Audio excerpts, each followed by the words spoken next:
If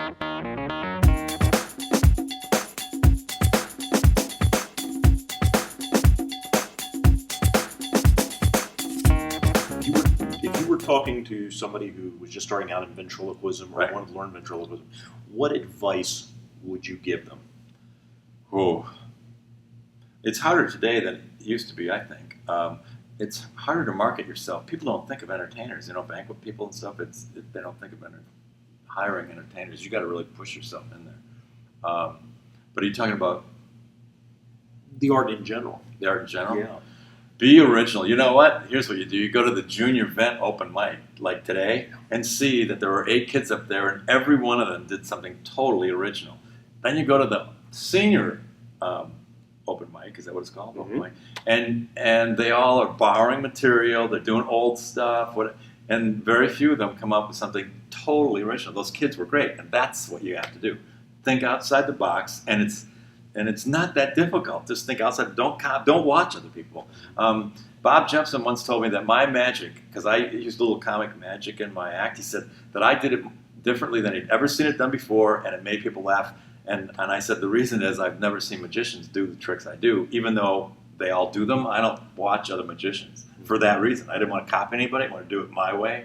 And I think that's what vents have to learn. Don't go watching all these other vents and copying them. Do it on your own. Do it in a little room by yourself and come out, and you'll probably be better. There you go. Mm-hmm. By the way, I got one great Jeff Dunham story. I don't want to come back. You don't want to come back to him, but this is a good one.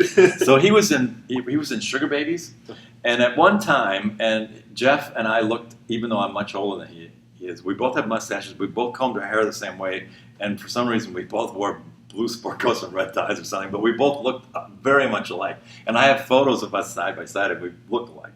So he was in Sugar Babies and was at a theater in Milwaukee the week before I opened for Bobby Vinton.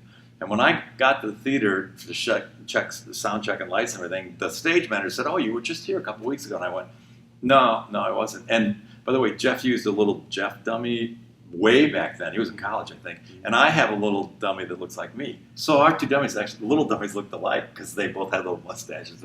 Anyway, and I had that in my act. And he says, "You were just here a couple weeks ago." I said, "I know I wasn't." He says, "No, I remember you had that little dummy stuff." I said, "Oh, I bet that was Jeff Dunham. He was here." And he goes, "No, it was you. I'm positive." The guy would not take notice until I had finally to say, "Yeah, it was me." I thought it was Jeff Dunham, but I called Jeff and said, I don't want you to be upset, but I think I was you a couple of weeks ago." So you could trade him now. Yeah, that's right. No kidding. Mm-hmm. Well, again, Dale, I appreciate it so much My for pleasure. sitting down with me.